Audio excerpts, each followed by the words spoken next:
Okay, finally. The screen is yellow, the HDMI is lost. So, hi everybody.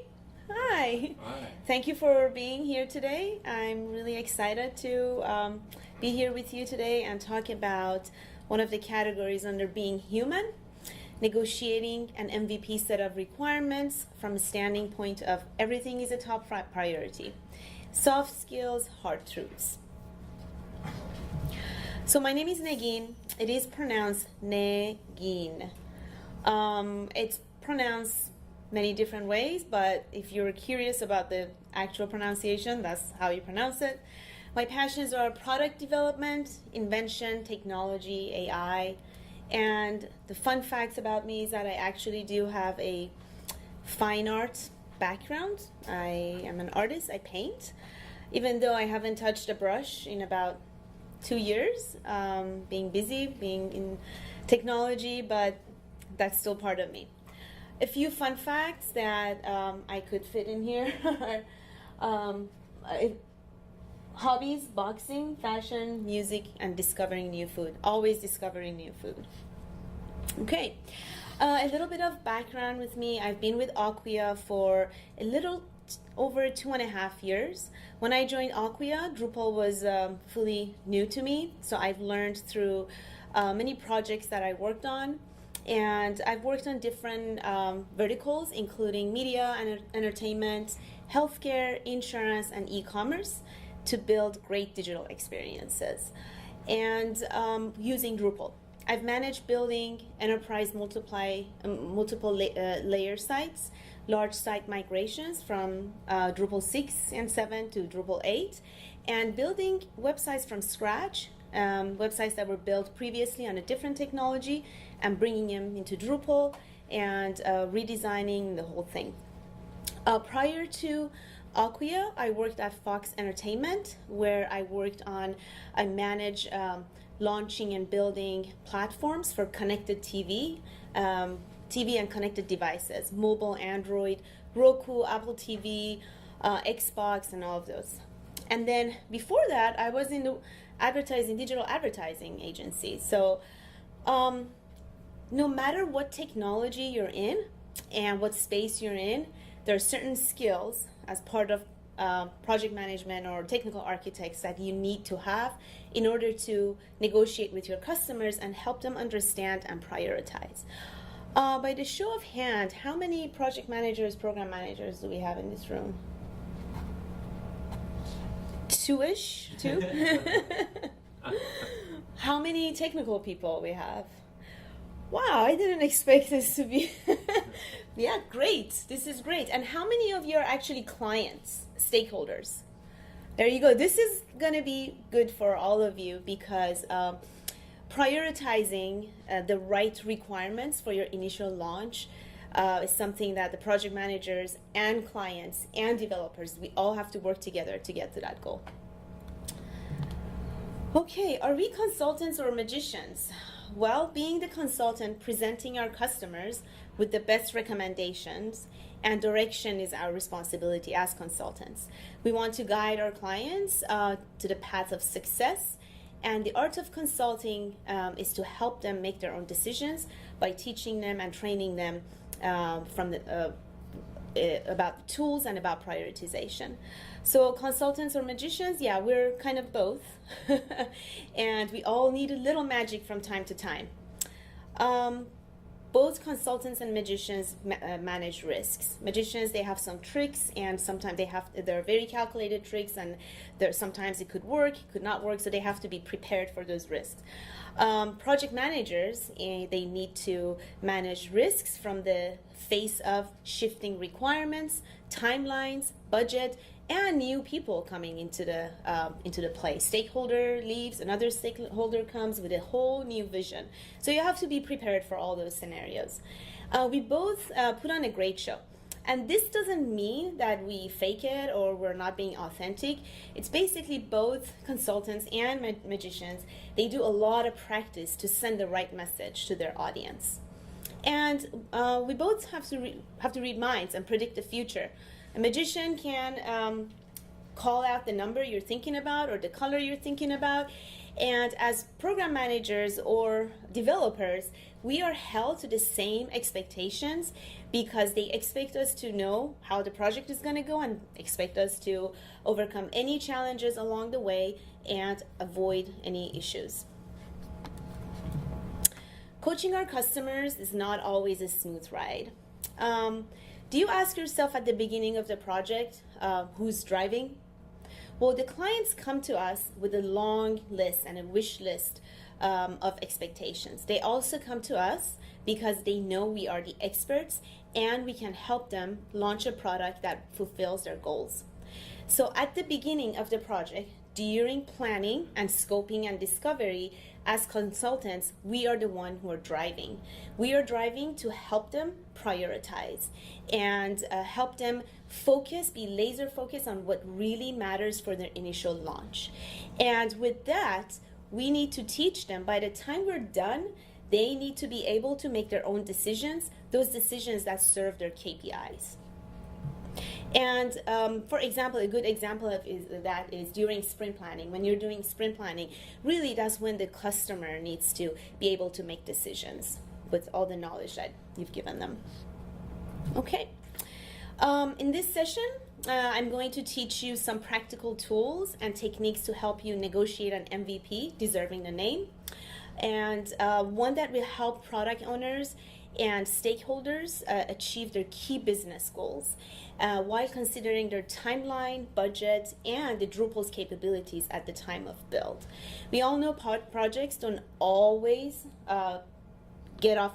always start off on a smooth ride.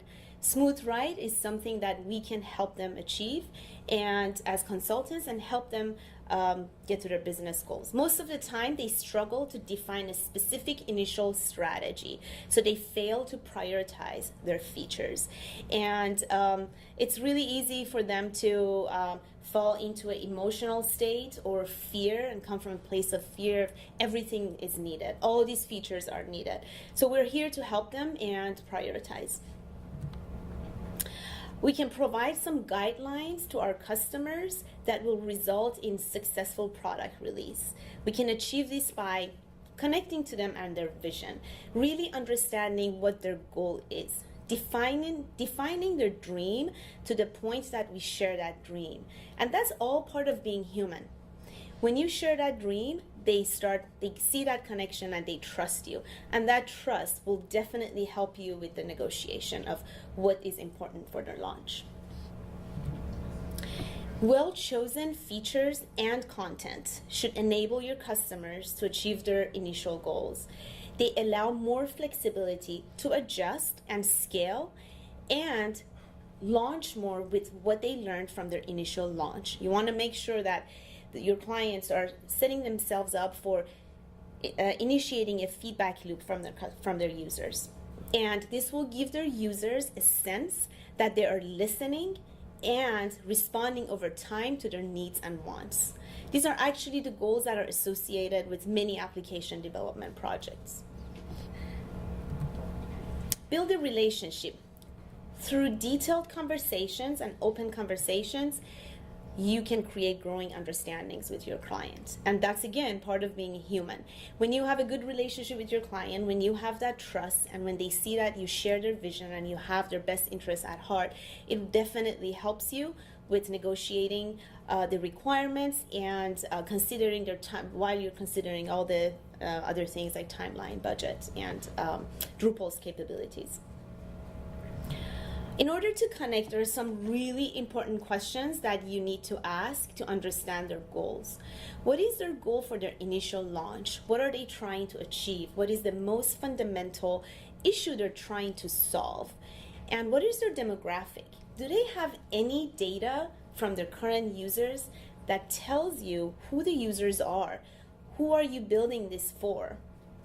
What are the main features that they think will retain or grow their user base? And what is their growth strategy? What is their monetization plan? And have they identified any features that the users don't use and they no longer need? And that all, again, comes back with data. It's very important that you get that data to understand who these users are, what do they need, and what are the features you can get rid of.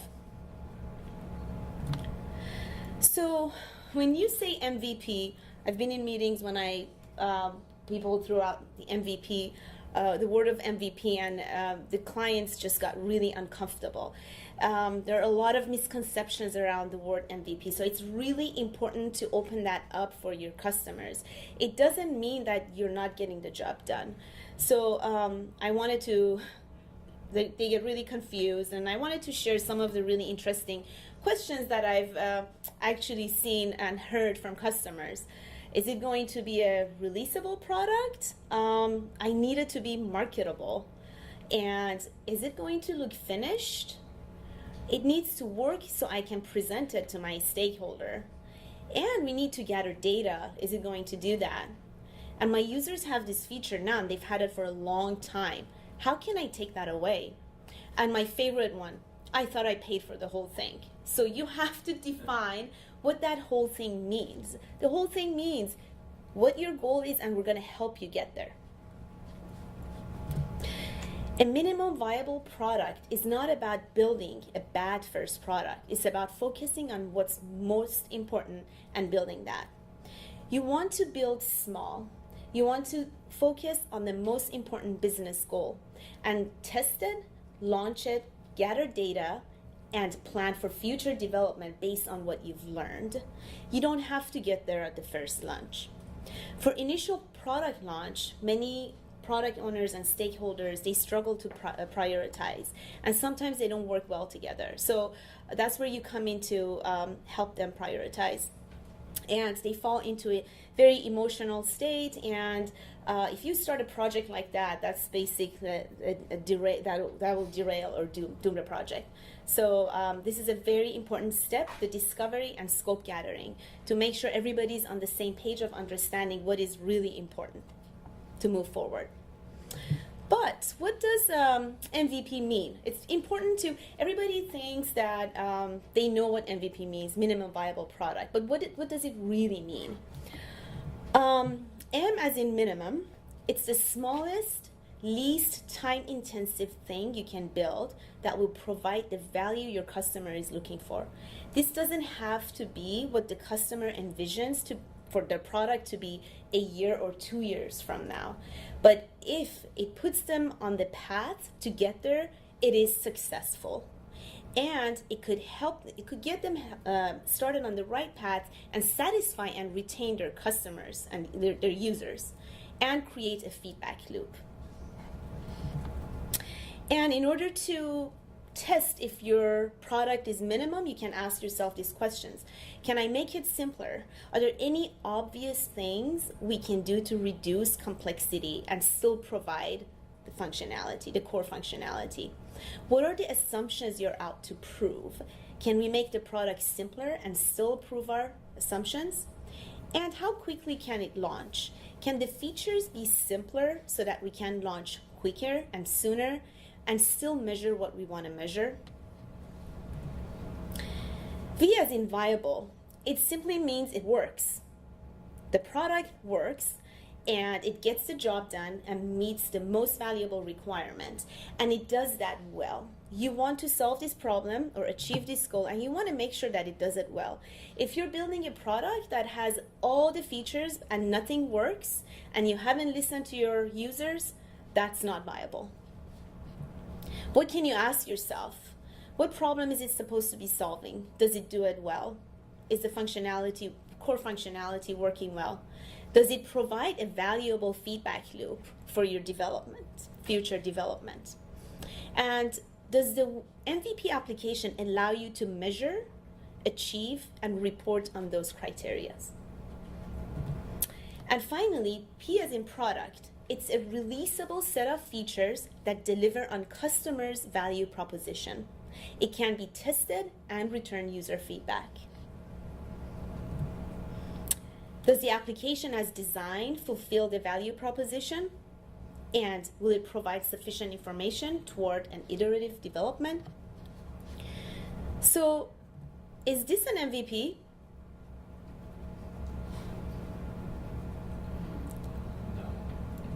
Correct. No. Why is this not an MVP? Anyone? Go ahead. It doesn't provide the initial value. Exactly. Anyone else? So if this objective of the picture, of the project that is in the picture, is to build something, I want to build something so that I don't have to walk on my feet, which will get me from point A to B. Imagine this is our objective. This is not doing that. It's not, the first iteration is not getting you anywhere. The second iteration, you have to spend all this time and money in order to get to 4. Meanwhile, the most important thing that you need, which is to gather user data and see what your users need, you're missing out on all of that. You're spending money and resources and time. And by the time you get here, you've wasted so much time that somebody else might have beat you to this and come up with something better, or you don't even know what the market wants anymore because you've wasted all that time. So what do you think of this? Could it be this? Yes. Yeah. Bingo. We built something that could get us from A to B without using our feet. From step 1, it's doing that. It's simple. That was our fundamental business goal. It does that a little better with more bells and whistles, and 3 and 4 and 5.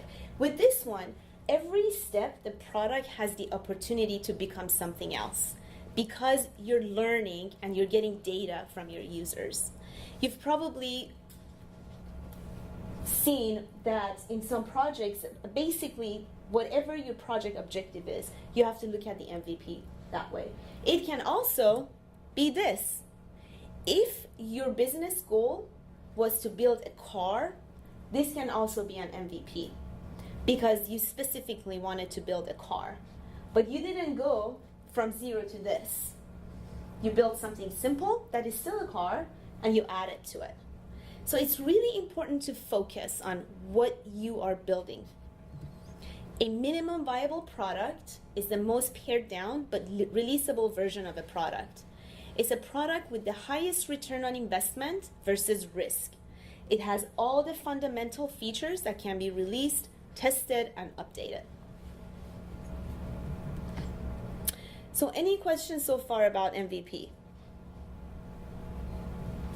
Okay, so how do we arrive at a set of MVP features based on customer KPIs? We sometimes receive KPIs that are vague, and as consultants and developers, it is or product owners, it is really our job to unpack these vague asks and understand what they are, because it's us who is going to make this turn this into requirements and Jira tickets and development. So if you don't understand, you have to continue to ask so you can arrive at defined requirements. So this is an example of a number of KPIs that I received once. Publish faster, easier workflow. We want more new customers and more leads and higher sales. Higher customer retention and more clicks on the homepage.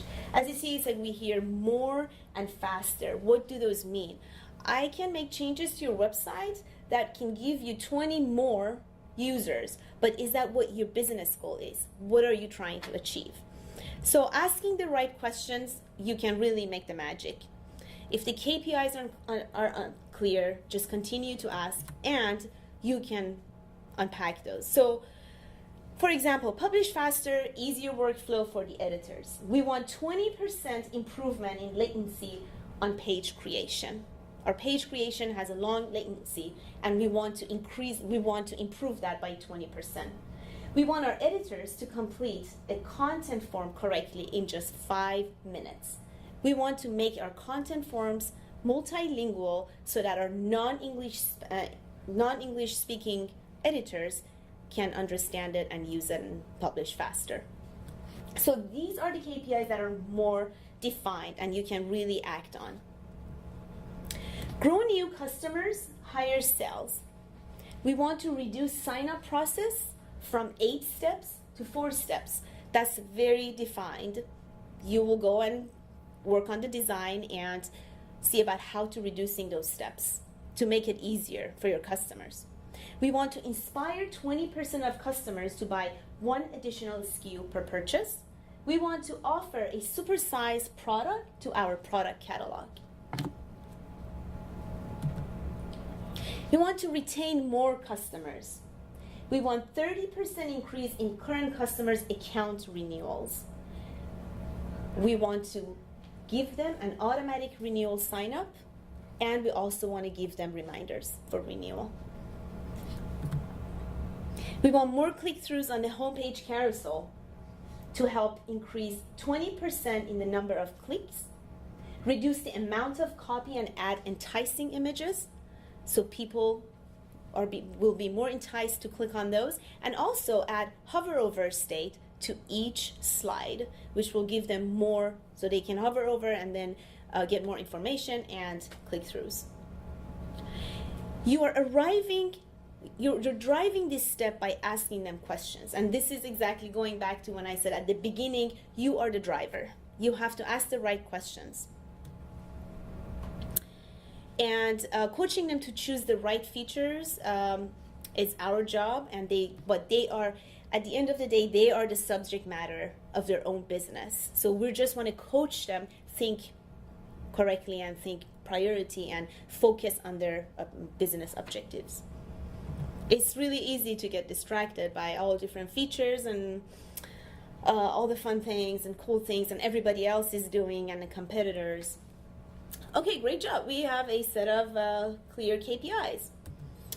So the MVP in action, here is an example project. Customer comes to you and they want a web application that helps people find things more easily on their online store.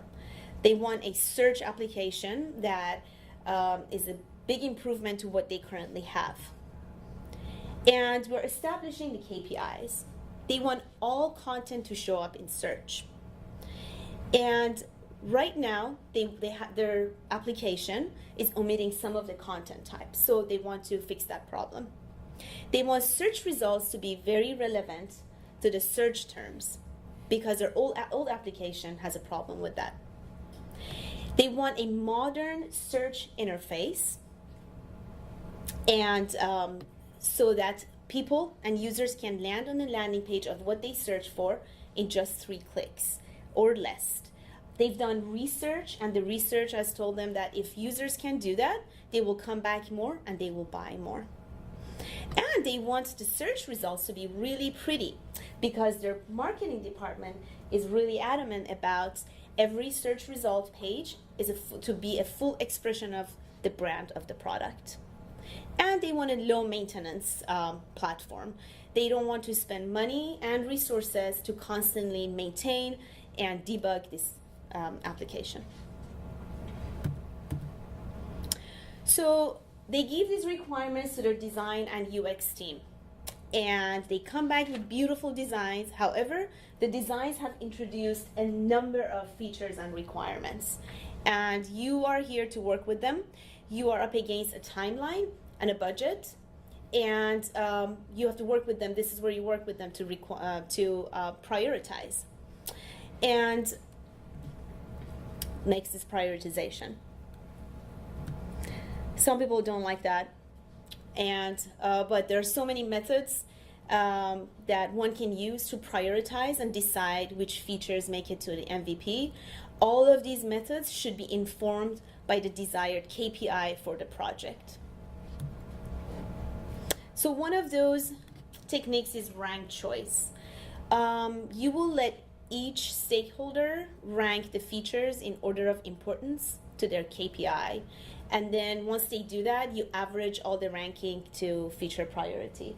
There are different tools that you can use to do this. You can use the post-it notes, and they can put numbers, but there are also some tools that are automatic, and they have the algorithm for you already. One of them is forcerank.it, and then it lets you drop all the features into a window You log all those features, and you can invite different team members to rank these and create their own ranking. And what the tool does, it calculates it automatically, so you don't have to manually do that. What's the name of the tool? Yeah. ForceRank.it. And here's an example of what it could look like. So Negin is a product manager, and Mary is an editor. These are my rank choices, and here are Mary. And then once you enter those, it automatically returns what the priorities are. I like this because here is, so it shows that different groups, how they think about problems differently, and it creates a conversation. It really helps your team, different groups, to think and start a conversation.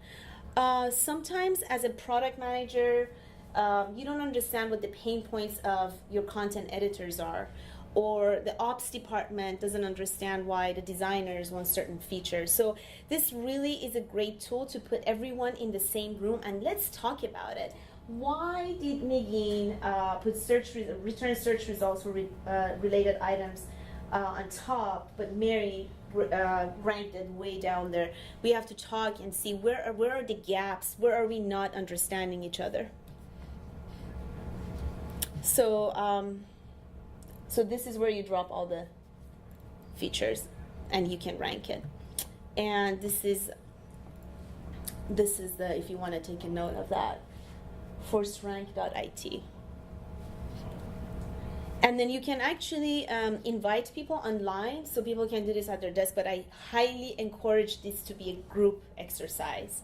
You want to create that conversation. People look at solving problems differently. Some people want to attack the quick wins and the low-hanging fruit first, while some other people look at the most impactful solutions to some of the problems. So you want to create that conversation so everyone is on the same page. Is there a cost? I don't know. There is definitely a free tier that lets you use that, and I've used it.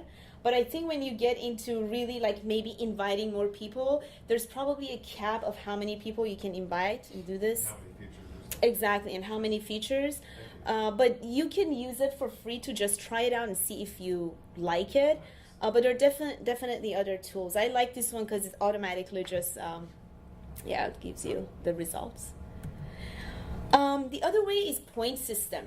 You assign each stakeholder a number of total points, and you let them allocate their own points to each feature based on the KPIs until they're out of points.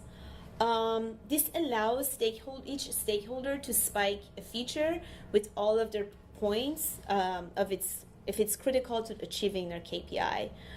So, for example, you can give them each 100 points, and stakeholder might give, let's say, faceted search 75, because that he thinks that is the most important feature for their KPI, but giving the rebranding of the search result page 15 points. So you really see like how people are looking at the priorities.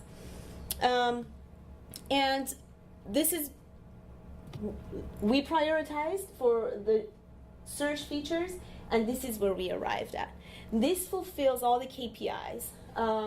It gives them advanced search, different search categories, faceted search, and it searched all content. If you remember, the old application omitted some of the content types. It returns search results for related terms, and it rebrands the search results, so it does show every product search result page that is according to the brand. So you have now a short list of critical requirements for the MVP. So what do you do after you have a list? You have to review these requirements against the current status of Drupal. Are there any contributed modules that get you close to providing all these requirements? If not, are there contributed modules that can get you close to providing the most important parts of these requirements? And will using this module in the short term require a major refactor later in any other area? Or can you simply replace it with the module with another module to make some adjustments in the future? So these are all the things you have to consider after you prioritize and come back with the recommendation of the next steps. You want to have a sense of a technical depth you are taking on this with a phased approach.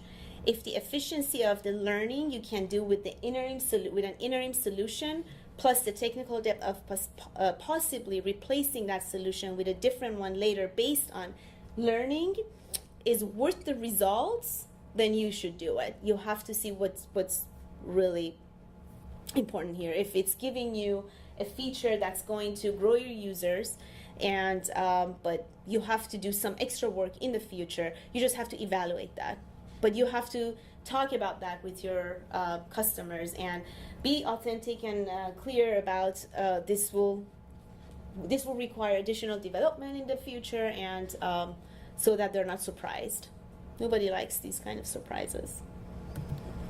You should also leverage Drupal's strengths to support scope management. Drupal has a lot of great out-of-the-box features, so I recommend that you prepare module recommendations for any known scope before gathering requirements. So this way you can do a rapid prototype or hello world or of some of the known scope that might involve basic configuration of the recommended modules. And you have to support the customer in deciding where it makes sense for them to build unique functionality, and does it make sense for the investment and from the standpoint of their KPIs and business goals. And the current state of Drupal and contributed modules may impact what features will make it to the first launch and what features you decide to develop and when. If the feature is on a roadmap for the next release, do you wait for the next release, or does it provide the kind of value that you be like, okay, I'll customize this and I use this and then we'll go back and change it? And consider adding up areas where custom code is needed. Make sure the customer understands what this means. Custom code means that it needs to be managed. You constantly have to check it and make sure it's checked for updates. Do they have the budget or the right skill set or the right resources to do that? So always when you are recommending custom code, make sure that you put that out there. You might have to change it later, you need to maintain it, and are you able to do that? If you want to hire someone to do that, do you have the budget? Because sometimes they have a very low budget, or their fiscal year is over and they don't get a new budget, so you have to talk about all those things. A rule of thumb is that if it costs 20% of the initial cost per year to maintain custom code. So if they spend 100 hours to maintain the custom code this year, they may have to spend 20 hours per year after that maintaining it. So it continues to work through Drupal core and module updates, keeps pace with user habits, and remains issue-free. What you're doing with an MVP approach is slowly providing the value of investing in more advanced features, saving your investment for the future, for feature improvements with the biggest impact to your KPI. The alternative is blowing money on what you guess. So you can make your best guess, but that's not the right way to spend it. And you want to spend your budget with a good strategy. So based on the Drupal modules that we looked into for search and the priorities, the proposed phase 1 version is search will be out of the box contributed module X with custom configuration Y and Z and integration with service A, B, and C. And we want to learn from this. What we learned from phase 1 is we anticipate this phase 1 implementation will let us learn about D, E, and F and we will factor that detail into the future planning for any search enhancements. So that's all I have. Any questions? It's time for questions and Q&A. Hey, well, thanks for the talk. Some great tips there, and I really like the force break thing. I have one issue though, and that's the term negotiation. Because on my last project, when we had meetings with the client, I felt like we were kind of going into these negotiation meetings. I felt like that was the wrong attitude to have, because you don't go to your doctor and negotiate with them on the services. You don't like negotiate with other kinds of service providers. It's more of like a trusted advisor kind of relationship, where you say, here's what I want, and they say, here's what that'll cost. And it's not about like, you can't get a better deal from a developer because it's gonna cost the amount of time it takes them to build. Well, we all know that money is important for every project. So it's not negotiation. It's not like you're going to buy a car and negotiating that way. They have a long list of features that they want with a certain fixed budget. So what you're doing, you are helping them negotiate their own features and prioritize, because they kind of have to negotiate internally with their internal teams as well. So you're giving them the knowledge and the tools to empower them to go back to their stakeholders and negotiate, because in especially large corporations, they have different stakeholders and different groups, and they have the design department, they have the marketing department, they have all these different product managers. They do have to be able to negotiate and really see eye to eye in what's important for that initial. So it's not a negotiation of, oh, I can give you 3, no, I want 4. It's basically thinking what's more important and empowering them to bring that back to their internal team. Mm-hmm. And that makes sense. I do think that negotiation is definitely more on their end internally. Internally, yes. They have to explain, they have multiple stakeholders, limited budget. They do have to say, I need this in this phase, we need to give up this in this phase. And you're helping them. As a consultant, you're helping them understand what MVP means. Mm-hmm. It doesn't mean that it's going to look bad or it's going to suck or it's going to break. It really means we are focusing. We're going to stay laser focused on your business goal, and you're giving them the tools and the knowledge to go back to their team. It's really, you're working with your stakeholder who needs to go back to his stakeholders or her stakeholders. Absolutely. Yes? With the point system that you described, is there any ratio between the amount of points that you give them and the amount of features that you're offering them? Like if someone spread them equally across all the features available? You can set it any way you want. You can give them a total of, let's say, 25 points, and you're going to add up all those points for each feature because everybody else is going to give it points too. So let's say a faceted search, as a content editor, I'm going to rate it 1, but you can rate it 15, and somebody else will rate it 15 or 18. You really want to add those up and just get an average to really understand if a feature is getting the more points from everybody else. And one of the things that I do, I usually just put those on a wall. It's a really great exercise. You put the post-it notes on the wall, you put the features, and then everybody will come and they'll put their numbers on it. So every feature becomes a post-it note and people just add their numbers. And it's really interesting when you do that, how, first of all, people really get excited. They really get into it. And a lot of the times, customers, they think they want something. They think something is important. And when you talk about this, and when you really get them to think, what are the problems that they currently have? And what are the most important problems they want to solve? And they themselves will arrive at a conclusion of, oh, no, this is really not important. We don't need to do this. So this will actually help them think and basically reiterate for themselves. So so I've done prioritization where we had a huge wall of all these post-it notes with points. So you can set it up however you want. You can tell them that we have 1 to 5. From scale of 1 to 5, just give your points to, let's say, branded search results. So if you give it 5, that's the highest one, and then you can add them up. Yeah. So at some point after you get the priorities down, you have to draw a line and say this is all that we can do, right? You know, given your budget. So how do you manage the expectations when the client expects a Cadillac and you offer them like a skateboard? That's a big difference, right? So the exercise of prioritization that I just talked about, it's for during discovery, so that you can come up with those features that will make it, let's say, to your SOW, make it on your SOW. Once you prioritize, you have to make sure this is all for the purpose of not leaving any unknowns.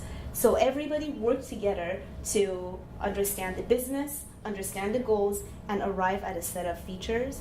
And maybe Cadillac is not the right thing for them right now. So that's how you get to it, by conversation. You have to understand, why do they want a Cadillac? What is the goal of having a Cadillac? Are they creating a luxury transportation service? So if that's the case, maybe you can build a smaller Cadillac. Again, it goes back to the cars and the transportation from A to B. So the whole point of minimum viable product is, how can I make it simpler and still achieve the right goal? So yes, we can make a Cadillac, but maybe it doesn't have the special windows, or maybe it doesn't have the special beautiful wood dashboard. Maybe it doesn't have a special grille. But we can still give you a Cadillac now and see how your users like this Cadillac, and we can add to it. Did that answer? Yeah. Kind of a question and comment. I think I've had bad experiences with kind of committee type groups where they all come with their own agenda. So I think it's important, and it's actually kind of a question, is it important to identify the point of contact, the decision maker internally within their group, so that, you know what I mean? Yes. So you may have 4 or 5 people, but then when push comes to shove, this person's the point of contact, they're going to make the final call, so that you don't have to play referee.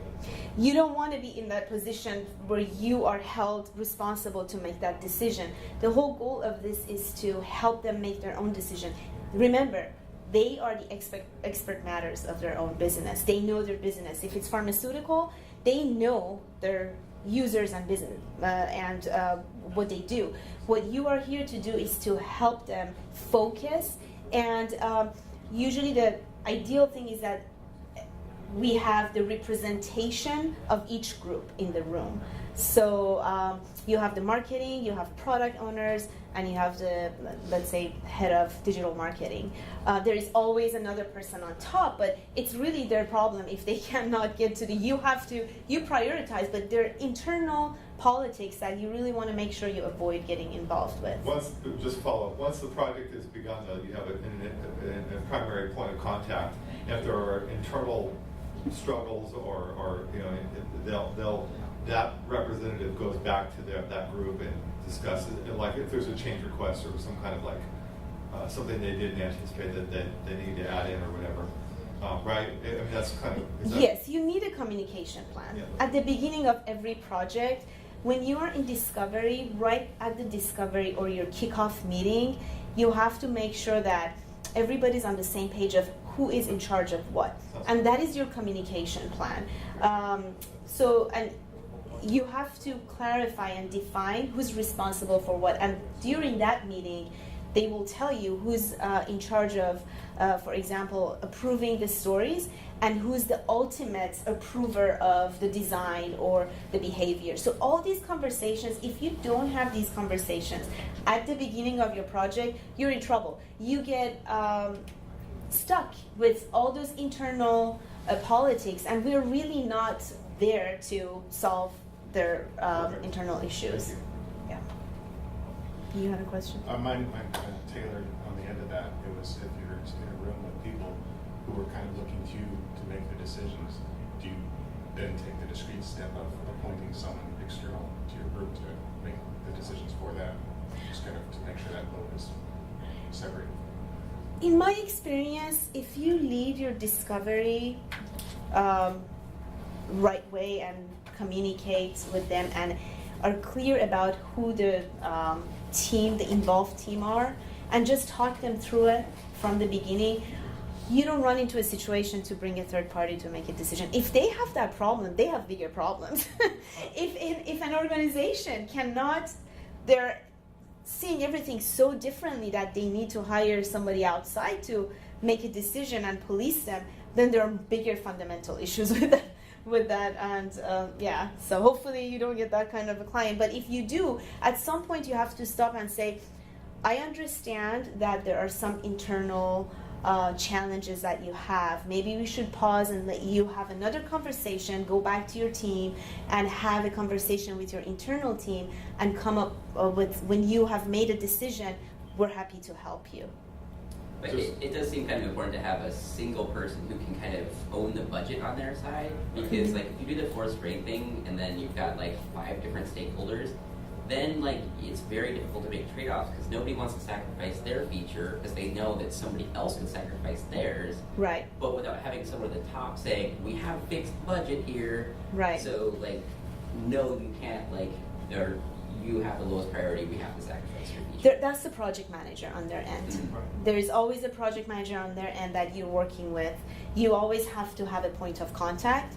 The product owner is in charge of writing the stories and approving the stories and doing UAT. There are certain times that if a feature is for, let's say, an online calculator, somebody in finance, after the product owner approves it, because the product owner should already be communicating with that person in finance, but they have to sometimes demo it to the higher stakeholders. So, and then the other thing you can do is your immediate counterparts are the stakeholders and project managers on the client side, but what you have to do at the end of every sprint, you have to do a demo. And that's when you work with the project manager on your client side to see who needs to be in this demo. Who is this platform or this feature? Who is it serving? So the head of that department is usually in the demo. So when you do that, when you demo every sprint, by the time you get into UAT, everybody has seen it. They're not seeing it for the first time. The worst thing you can do is to show this functionality to those people during UAT, and you're 3 weeks away from launching your product, and that's how the project can go south. Just one more thing. I'm really curious to hear from the client in the room. What do you think about all this? Him. Yeah. What do you think? Having gone through this process on the other side, having people like, coach you on what you need to get done or making the trade-offs that you need to make. How's that experience in your end, or have you seen things go right or wrong? Well, you always want to put it back to your organization, right? It's always going wrong.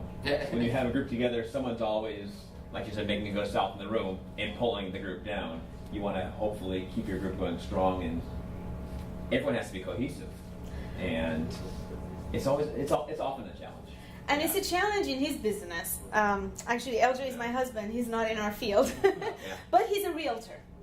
And he has to deal with the same thing with his clients. They're in a meeting, and sometimes I overhear, and the buyers cannot make a decision. There's always pushback.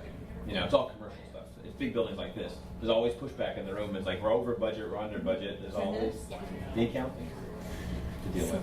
And Okay. Any other questions? All right. Thank you, everyone. I hope this helped you. Thank you. Good time to Wonder Girl.